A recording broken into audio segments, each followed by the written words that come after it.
Hi friends, ఎలా ఉన్నారు మా? సో మనకు కొంచెం ఎండలు తగ్గిపోయాయి కాబట్టి తలనొప్పి తగ్గింది అందరికీ. బాగున్నామని అనుకుంటాను.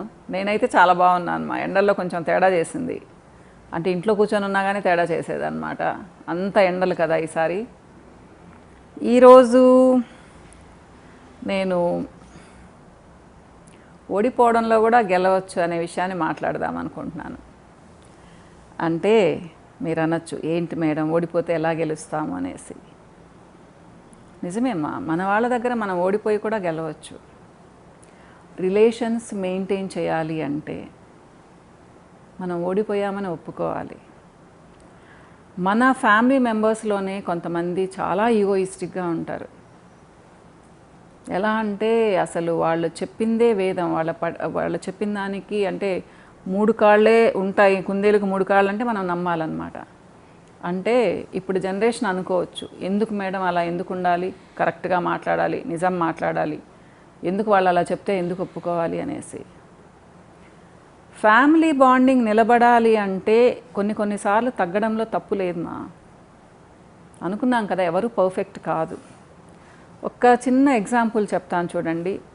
మనం పసిబిడ్డలుగా ఉన్నప్పుడు మనం ఏదన్నా గేమ్ ఆడుతుంటే, పసిబిడ్డలు అంటే మరీ 2-3 ఇయర్స్ కిడ్స్ కాదు, కొంచెం పెద్దవాళ్ళం అయిన తర్వాత 8-9 ఇయర్స్ అయినప్పుడు కూడా మనకు ఉక్రోషం వస్తూ ఉంటే మన అమ్మ నాన్న మన చేతుల్లో ఓడిపోతుంటారు. వాళ్ళు ఓడిపోరు, యాక్ట్ చేస్తారు. ఎందుకంటే మనకు సంతోషాన్ని ఇవ్వడానికి. అవునా కాదా? మీకు ఒకవేళ పిల్లలుంటే ఆలోచించండి, మీరు కూడా అలానే చేస్తారు. పిల్లల్ని సంతోషపెట్టడానికి, ఆ నిమిషం వాళ్ళ కోపం పోగొట్టడానికి. ఎందుకు అంటే పిల్లలంటే మనకు ప్రేమ, చాలా ఇష్టం, వాళ్ళని వదులుకోవాలనుకోము. కానీ అదే విషయం హస్బెండ్ దగ్గరకు వచ్చినా, లేదా ఒక హస్బెండ్ భార్య దగ్గర అయినా కానీ, లేదా ఒక కోడలు అత్తగారితో కానీ, లేదా ఒక అత్తగారు కోడలతో కానీ, మామగారు అల్లుడితో కానీ, అల్లుడు మామగారితో కానీ, మన అక్క చెల్లెల విషయంలో, మన అన్నా తమ్ముల దగ్గర ఇలా చెయ్యమ్మా. మనం నీలుక్కుంటాం. మేము వాళ్ళకే అంత ఉంటే మనకెంత ఉండాలి అని నీలుక్కుంటాం. చిన్న చిన్న విషయాలకి అది చాలా దూరం పెట్టుకుంటాం, చాలా దూరం చేసుకుంటాం, చాలా పెద్దదిగా ఊహించుకుంటాం. సో తర్వాత ఏంటిమ్మా, మనుషులతో సంబంధాలు కట్ అయిపోతాయి. అవతల వాళ్ళు కొంచెం తగ్గినా కానీ మనం అసలు అది ఇగ్నోర్ చేస్తాం. ఎందుకు అంటే ఏముంది వాళ్ళ తప్పు కాబట్టి తగ్గుతున్నారు అనేసి. కాదమ్మా, కొంతమంది మనల్ని గెలిపించడానికి వాళ్ళు తగ్గుతారు. పోతే పోయిందిలే, మన వాళ్ళే కదా అనుకుంటారు. అలా ఉండడం బ్రాడ్ మైండెడ్నెస్ అంటాం. పోతే పోనీలే అనుకుంటారు, నాకు మనుషులు కావాలి అనుకుంటారు. మీకు ఎప్పుడైనా ఇలాంటి వాళ్ళు కనిపించారా? చాలామంది ఉంటారు మన ఫ్యామిలీలో, మన చుట్టుపక్కల. కాబట్టే మన ఫ్యామిలీ మెంబర్స్తో చాలామందితో మనం మాట్లాడగలుగుతున్నాం కదా. ఒక అమ్మ, ఒక్కొక్కసారి కొంతమంది అమ్మలు కూడా మొండిగా ఉంటారు. మనం వాళ్ళ కోసం తగ్గుతాం.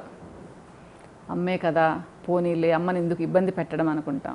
అదే అత్తగారి విషయానికి వస్తే అది ఎంత దూరం తీసుకెళ్తాము అంటే, ఈ విషయం మీద ఇళ్లలో నుంచి వెళ్ళిపోయే అమ్మాయిలు కూడా ఉన్నారు ఇప్పుడు. మా అప్పుడు కాదు. మా అప్పుడు గొడవలు పెట్టుకునేవాళ్ళు కానీ ఇంట్లోనే ఉండాలనుకునేవాళ్ళు. ఇల్లు వదిలి వెళ్ళిపోదామని అనుకునేవాళ్ళు కాదు. ఆ కాన్సెప్టే లేదు. కానీ ఇప్పుడు చాలా ఈజీ. మనిషిని వదిలి వెళ్ళిపోవడం ఎంతసేపు మా? ఇల్లు దాటి వెళ్ళిపోవడం ఎంతసేపు చెప్పండి? 1 నిమిషం పట్టదు. కలిసి ఉండాలి అంటే చాలా ఓర్పు, నిదానం ఉండాలి. మీరు అనొచ్చు, మీకేంటి మేడం చెప్తారు, ఇప్పుడు ఎలా ఉన్నాయి పరిస్థితులు, అలా లేరు అంటారు. ఎప్పుడు మనుషులు ఇలానే ఉంటారు మా. కాకపోతే మనం వాల్యూస్ తగ్గించుకుంటున్నాం. కలిసి ఉండాలి అని అనుకోవడం లేదు. ఎందుకు అనుకోవడం లేదు? మన ఇష్టాలు మనకు ముఖ్యం. మనకు మనం ఇంపార్టెన్స్ ఇచ్చుకుంటున్నాం. మిగతా వాళ్ళందరినీ పక్కన పెట్టేస్తున్నాం.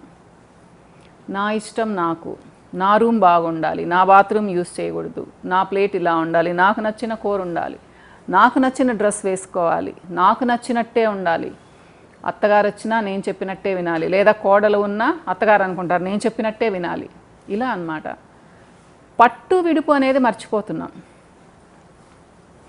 ఫర్ ఎగ్జాంపుల్, అత్తా కోడళ్ళ మధ్య ఆర్గ్యుమెంట్ వచ్చింది. బాగా అరుచుకున్నారు 5 minutes 10 minutes. బాగా ఇద్దరు అలిగి ఎవరి రూముల్లో వాళ్ళు ఉన్నారు.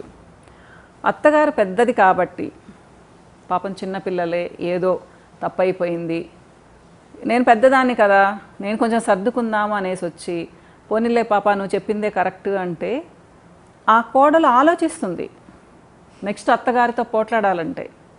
పాపం ఈవిడ ఇలా సర్దుకునింది కదా, నేను సర్దుకుందాము అనేసి. అవునంటారా కాదంటారా? అలానే కోడలు కూడా అత్తగారు కదా, పెద్ద ఆవిడ, పెద్దవాళ్ళకి ఎక్స్పెక్టేషన్స్ ఉంటాయి. సో ఏమైంది, అమ్మ అయితే నేను అడ్జస్ట్ అవుతాను కదా, అత్తగారు కూడా అమ్మలాగే కదా, కాబట్టి అత్తగారితో మాట్లాడదాం, అత్తగారితో ఒప్పుకుందామని వెళ్ళేసి సారీ అత్తమ్మ మీరు చెప్పిందే నిజం కదా, ఎందుకు ఇలానే ఒక్క మాట అన్నారు అంటే అత్తగారు కూడా మారుతారు. మనుషులు కదమ్మా, ఎమోషన్స్ ఇవన్నీ. సో నేను ఏం చెప్పాలనుకుంటున్నానంటే చిన్న చిన్న విషయాలకమ్మా, కోడలు కూర చేయలేదని, అత్తగారు ఎప్పుడు వాళ్ళ అబ్బాయికి ఇష్టమైనవే చేస్తారు అని చెప్పేసి, లేదా వాళ్ళ మామగారికే ఇష్టమైనవి చేస్తారని, లేదా వాళ్ళ పిల్లలకే ఇష్టమైనవి చేస్తారని కంప్లైంట్స్. నాకు నచ్చిన కూర ఎప్పుడు చేయదు, అడిగారా ఎప్పుడైనా నాకు ఈ కూర ఇష్టము అని చెప్పేసి? కొంతమంది ఉంటారు మీరు ఎంత అడిగినా కానీ చెయ్యరు, నాదే చెల్లుబాటు అవ్వాలంటారు. అలాంటివి వాళ్ళ గురించి కాదు మా నేను మాట్లాడేది. చిన్న చిన్న విషయాలకి మనం చాలా దూరం వెళ్ళిపోతాము. లేదా ఫైనాన్షియల్గా ఏదైనా ఆర్గ్యుమెంట్ వచ్చింది, దాంట్లో కూడా ఒకళ్ళు తగ్గి ఒకళ్ళు విన్నారు అంటే బాగుంటారు నా. కానీ మనం అలా ఉండడం లేదు. ఎందుకు అంటే మనకు మన పర్సనల్ ఇష్టాలే ముఖ్యమైపోయాయి. నేను, నాది, మన అనే పదంలో నుంచి నాది అనేది వచ్చేసింది. నాది అని ఎప్పుడు అనుకుంటారో ఆ రౌండ్లో కేవలం లైఫ్ పార్ట్నరు, వాళ్ళకు పుట్టిన పిల్లలు మాత్రమే ఉంటున్నారు. అందరి విషయాలలో ఈవెన్ అత్తగారులు కూడా అలానే ఆలోచిస్తున్నారు. వాళ్ళనేం నేను సపోర్ట్ చేయడం లేదు. కాకపోతే ఇప్పటికి కూడా అత్తగారులు అడ్జస్ట్ అయ్యేవాళ్ళు ఉన్నారు, ఇప్పటికి కూడా కోడళ్ళు అడ్జస్ట్ అయ్యేవాళ్ళు ఉన్నారు. కొంచెం మన వాళ్ళు అనుకున్నప్పుడు ఏమైంది నేను తగ్గితే అనే అభిప్రాయం ఉన్నప్పుడు గొడవలు రావమ్మా. ఒకవేళ ఆర్గ్యుమెంట్ చేసుకున్నారు, ఉదయం ఆర్గ్యుమెంట్ చేసుకున్నారు, సాయంత్రానికి ఎవరో ఒకళ్ళు సారీ చెప్పారు అంటే మిగతా వాళ్ళు మామూలు అయిపోతారు. ఇది ఓడిపోవడం కాదు, మనుషులతో సంబంధాలు నిలుపుకోవడం అంటాను. ఓడిపోవడం అంటే గేమ్స్ కాదు నేను చెప్పేది ఇది.